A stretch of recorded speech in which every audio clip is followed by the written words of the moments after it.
Hi, this is Ike from Groovy Entertainment. Today we got another book to read for you. Today's book is Snow White and the Seven Dwarfs for 1986. So let's get started.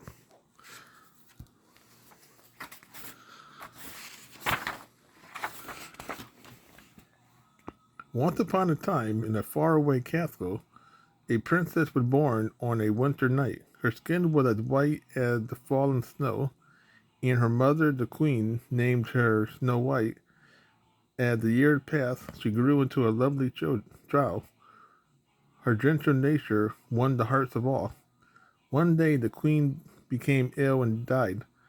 After a time of sadness, the king remarried. The new queen was very beautiful, but also jealous and mean. She forced Snow White to dress in rags and to scrub the castle floors on her hands and knees. Snow White obeyed without complaints.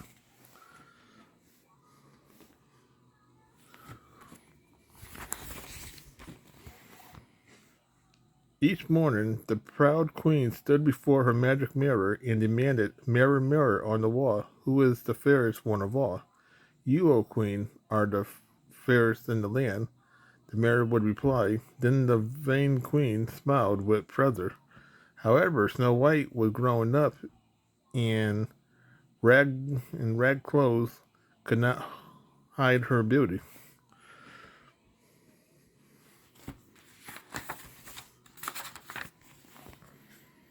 Snow White was unaware of her stepmother's jealousy.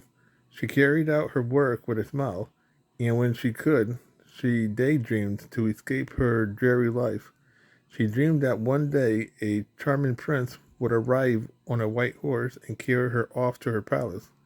One morning she drew water from the well. Her friends, the doves, whispered to her, "This is a magic well. Tell it your wishes and they will come true." Snow White looked into the well and muttered, "I wish that my prince would come."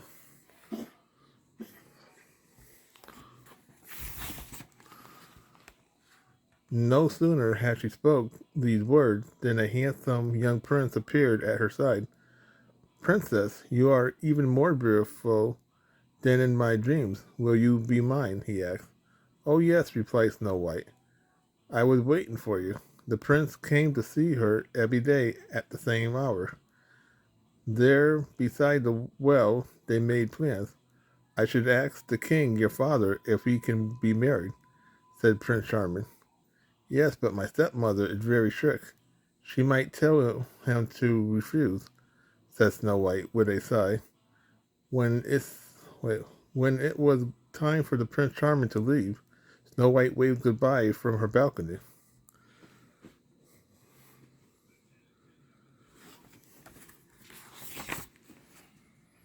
One day the queen saw Prince Charming from her window. She rushed to her magic mirror and cried, "Mirror, mirror on the wall, who is the fairest one of all?" The mirror replied, her lips red, blood red, her hair like night, her skin like snow, her name Snow White. The queen was furious. She summoned her huntmen. "Snow White made me very angry. Tomorrow at dawn, take her deep into the forest. I want you to kill her and bring back her heart in a golden casket. This will prove that you have obeyed me."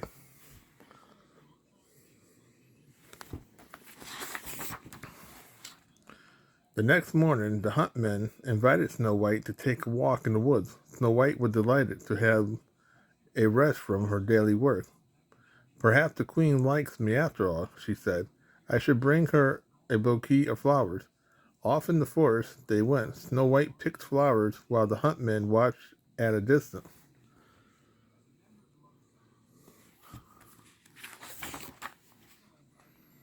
The huntmen followed the queen's order and let Snow White roam far into the forest. When she sat down to catch her breath, a tiny bird came and perched on her finger. All the animals knew and loved Snow White. Suddenly the huntman stood over her.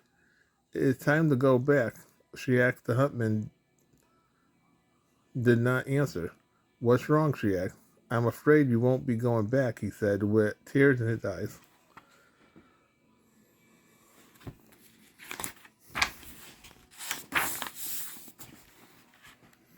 Snow White jumped to her feet. "What do you mean?" she cried in alarm. The huntsman fell to his knees, sobbing. "I can't do it," he cried, and told the princess what the queen had ordered. "Please forgive me for having accepted this horrible task. I'd rather die myself than harm you." Snow White was no longer afraid. She knew that this man would not harm her, but your life would be in danger if you returned with an empty casket, she said. The huntsman raised his head and said, "You must run away and hide in the forest. I should kill it there and put its heart into the casket. The queen will never know the difference. We will both be safe."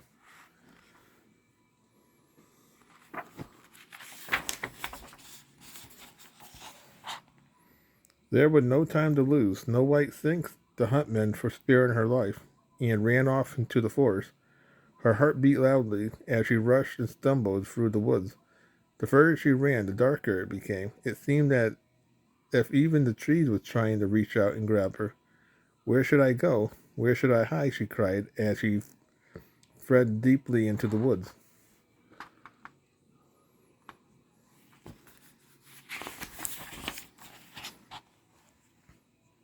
Faster and faster she ran until she could not run no farther. Falling to the ground, she burst into tears. She thought of the castle that was so far away, and the prince who would happen when he went to meet her at the well tomorrow. "He looked for me, and if he doesn't find me, he'll go away forever," she sobbed. Just then she heard a noise and looked up. All around her was hundreds of tiny blinking lights. They was eyes of the little forest creatures. They had came to help their friend.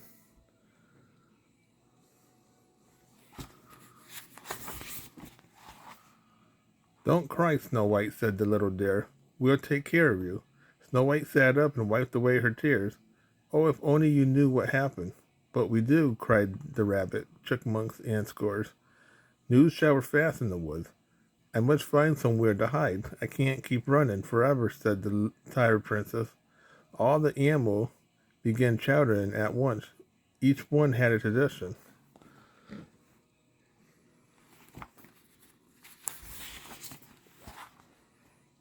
"We'll hide you in our nest," chirped the birds. "No, she can't live with us," said the raccoon, tugging at her skirt. "Everyone wanted to be helpful, but a princess can't hardly live in a nest or a hole in the ground." Finally, it was the deer who had the best suggestion. "There's a little house nearby. You can live there." "Why, of course, the little house," shouted the other animals. "Quick, follow us. We'll show you the way." And before she could say a word, Snow White found herself being led away by the animals.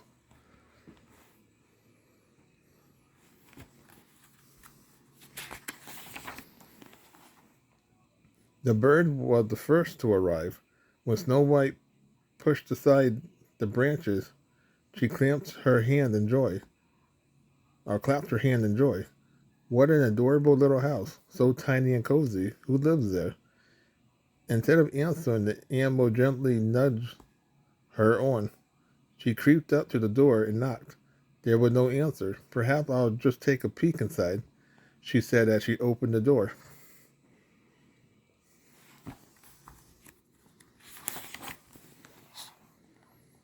"Oh my," she exclaimed as she stepped into the house. "The children who lived here certainly have no one to look after them. Look at all the cobwebs and dust. Now that I'm here, perhaps I'll just tidy up a bit." And soon, but only Snow White, but the animal too, was busy dusting and sweeping. The rabbit held the dustpan while the squirrel unraveled cobwebs and dusted the shelves with their bushy tail. With all, when all was neat and clean downstairs, Snow White decided to have a look in the room above.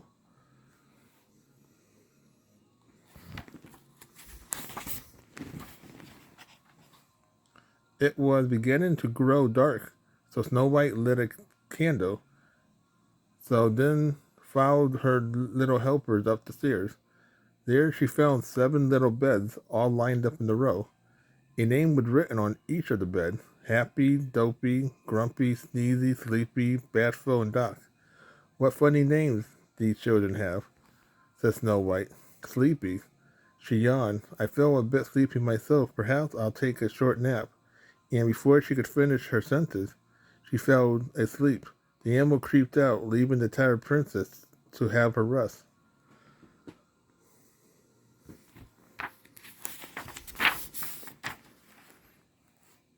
In the meantime, in the nearby mine, 7 little men were finishing up their day work.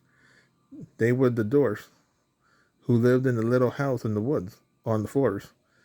Every morning, they would leave their home to go and search for diamond in a tunnel they had dug deep inside the mountain. Day after day, they set out at dawn, singing as they went. Hi ho, it's off to work we go. We keep on singing all day long with a hi ho. Now it was time to lay down their picks and shovels and head home.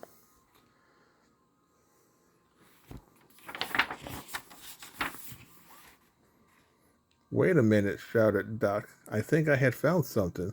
He pushed back his glasses and looked through his special magnifying glass. The other dwarfs held their breath. It was not often they found a real diamond. Perfect, Doc cried at last. Now we can go home and celebrate.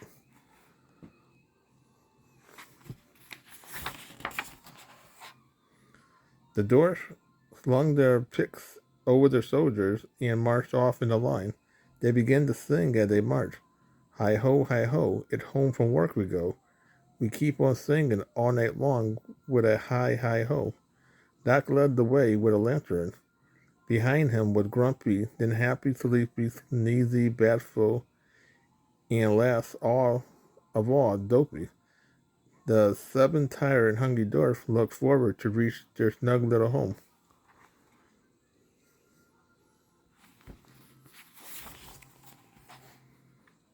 All of a sudden, Doc stopped in his track. Whoa, it's true. Wrong, asked Sneezy, who always sneezed at the worst moment. Look, said Doc, as he pointed toward the house. There's a light in the window. Oh no, someone must be there, squeaked Bashful in his tiny voice. Oh boy, a visitor, cried Happy, who always saw the bright side of things. I'm tired, let's go in, said Sleepy, with a yawn. Careful, whispered Grumpy, it might be a robber.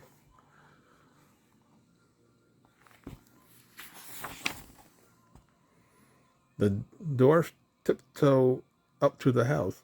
They slowly pushed the door open, careful not to make a sound. 7 heads peeked into the room.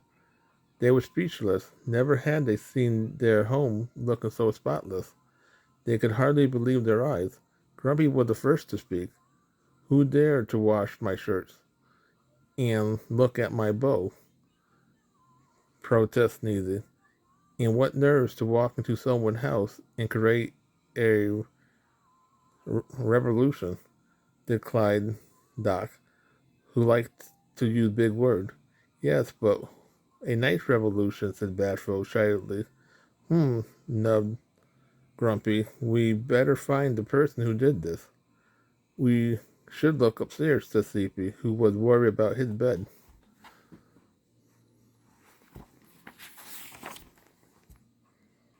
The 7 dwarfs creeped upstairs, ready for a battle. Entering the bedroom, they saw a large form spread across their bed. Whoever it is, he's fast asleep, whispered Doc. I have a thing or two to say to the robber when he wakes up, said Grumpy. But nothing was stolen, said Bashful. I don't care, said Sleepy. I want my bed back. Shoo, it's moving, whispered Doc. And what did those brave little men do? They ran and hid at the foot of the bed.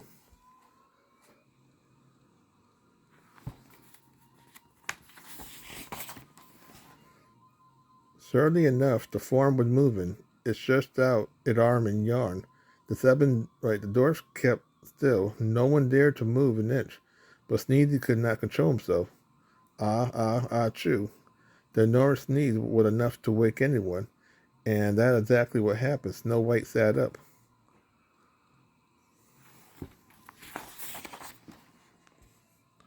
Happy was the first to speak.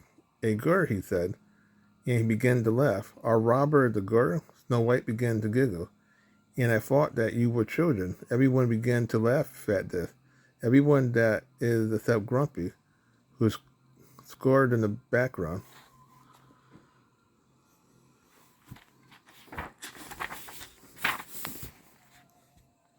Oh, excuse me. I ought to introduce myself. My name is Snow White. I had come to escape my stepmother.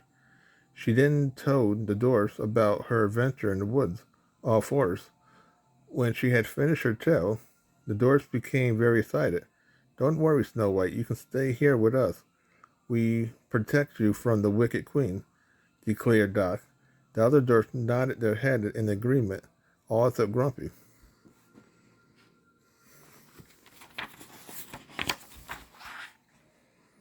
Not so fast, said Grumpy in his gruff voice. We should think about this. There's nothing to think about, replied Doc. The princess will stay with us. Hooray, shouted the dwarfs, tossing their caps in the air.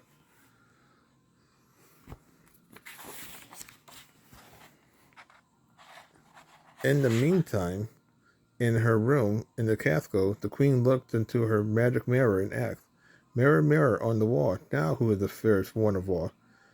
The faithful mirror replied, over the 7 Jews' hills, beyond the 7 falls, in the college of the 7 dwarfs, drew Snow White, the fairest one of all. I have been tricked, shouted the queen. Someone should pay for this. She grabbed the casket containing the doe heart and threw it to the ground.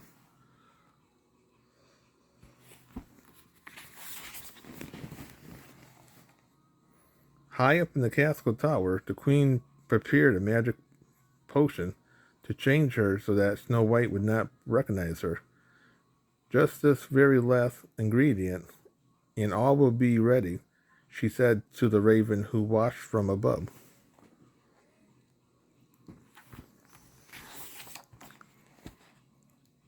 The potion worked.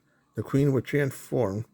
She had lost her teeth, and her nose was long and crooked.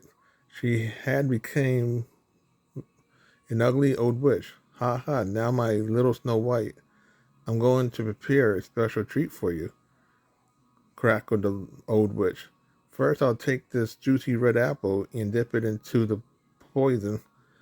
The witch lowered the apple into the steaming boiling pot. One bite of this fruit, and she will be dead. Then we'll see who is the most beautiful woman in the kingdom, hissed the wicked queen.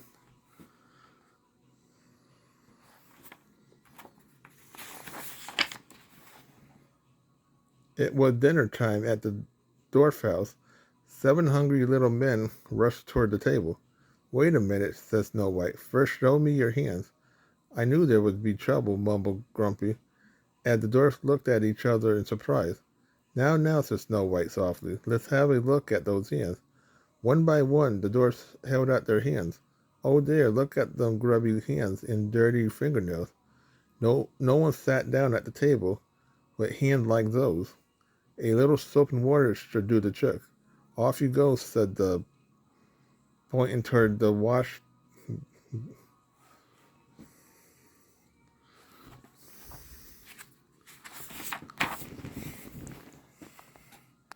The 7 dwarfs went out and began to wash all that is except Grumpy. I knew it now.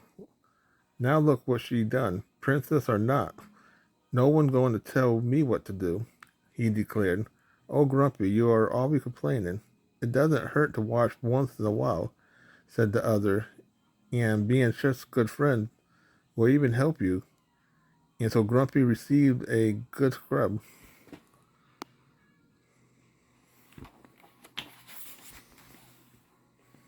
Later that evening, the dwarfs took out their instruments. They were going to have a party for Snow White.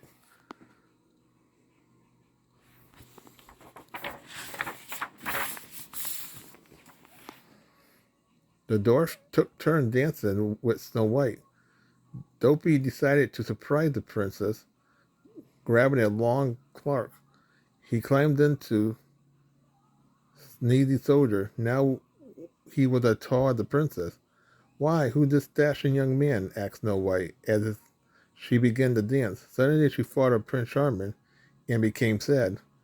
Don't be sad, said Happy. I'm sure your prince is looking for you. Don't worry, he'll find you. And with this joyful thought, the party continued.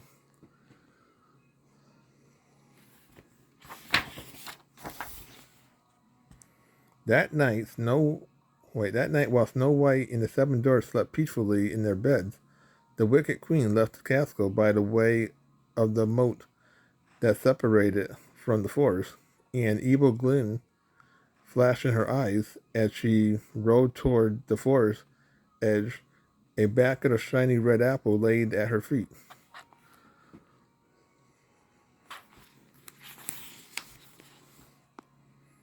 The next day, before setting off for work, the seven dwarfs lined up for an inspection. Snow White looked at their hands and face and rewarded each dwarf with a kiss. Bashful, you are so handsome with your face. It's clean, said Snow White, as she bent over to give him a kiss on the top of his shiny head. Bashful brushed it with pleasure. Next,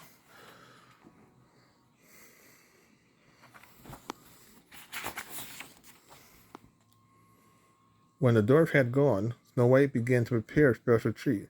I'm going to bake a pie, she told her animal friend, who came to visit. Lucky dwarf, said the chipmunk, smacking his lips and rubbing his tummy. Then footsteps were heard approaching the house. Who could that be? Snow White asked her friends.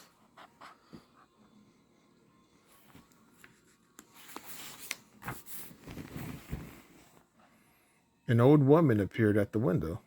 She looked so ragged and poor that Snow White felt sorry for her. Good morning. What can I do for you? Inquired Snow White gently. The old woman took an apple and handed it to Snow White. I can see that you are very kind, she said. Here, take this lovely red apple. It's a present.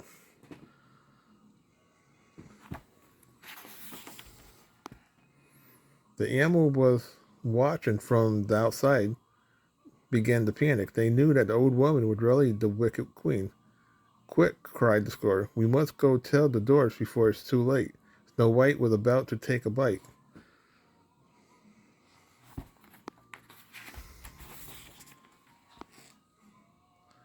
There was no time for long explanation. The animals ran like the wind to where the dwarf was working. The dare grabbed Bashful by the seat of his pants. Hey, what's going on? Cried the poor little dwarf, turning and red at a beat. Hurry, hurry, cried the bird. Snow White, wicked queen, poison apple, danger. This was all the dwarfs needed to hear. Off they went as fast as their little legs could carry them.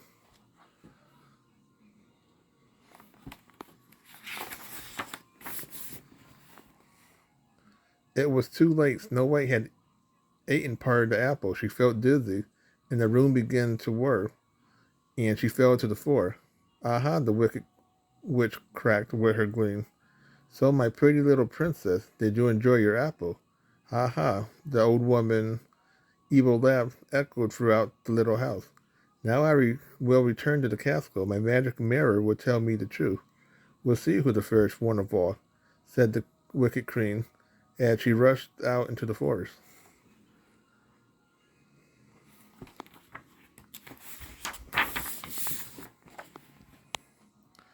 The dwarf rushed toward the house, riding on the back of the deer. There she is, the wicked queen, cried the birds. Follow her, shouted Grumpy, waving a big stick. The witch saw the dwarf and ran off in the other direction. The magic potion enabled her to run even faster than the deer. Faster, faster, yelled the rabbit. Don't let her get away.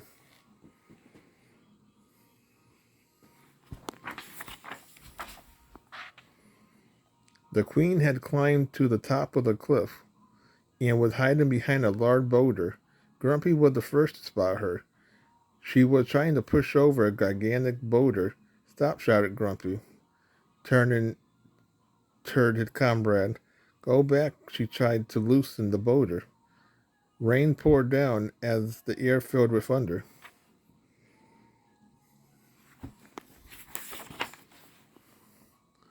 The enormous stone had begun to move. A loud crack was heard, A tremendous bolt of lightning split the air. The witch, startled by the thunder, lost her balance and fell backwards into the dark abyss. When the next flash lit up the sky, the rock was still there, but the wicked queen had disappeared forever.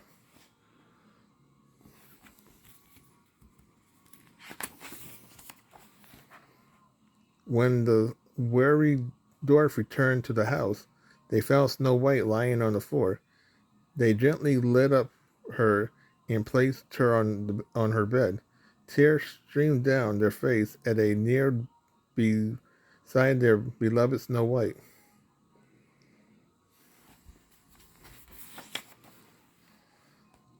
The dwarf built a special coffin for Snow White.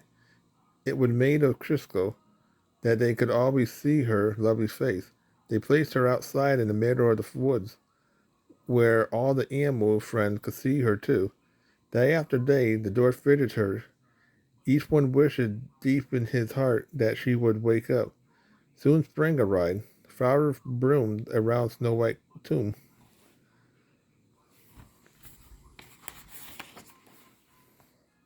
One day, as the dwarf kneeled in the forest, they heard the sound of hoofbeats. It was a handsome young man on a white horse. "It's Prince Charming," whispered the animal. "He's been looking everywhere for the princess." The prince jumped off his horse and ran to the coffin. Slowly, he lifted the crystal lid.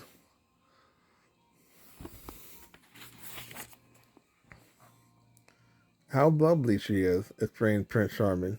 As he looked at her face, leaning closer, he gently kissed her pale lips. Suddenly, Snow White's eyelid began to flutter. A smile spread slowly across her lips. She opened her eyes. "My prince had come," she mumbled softly.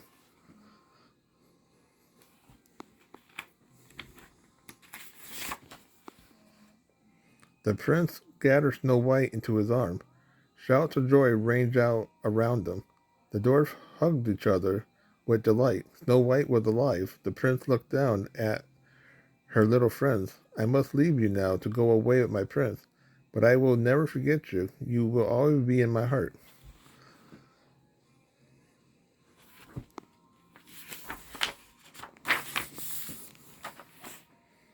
Prince Charming led Snow White away on his white horse in his palace high on a hill. They lived happy ever after as kings and queens of the land. So that was Snow White and the Seven Dwarfs from 1986. So please like, subscribe, share, and comment, and have a groovy day. We'll have another video coming out real soon.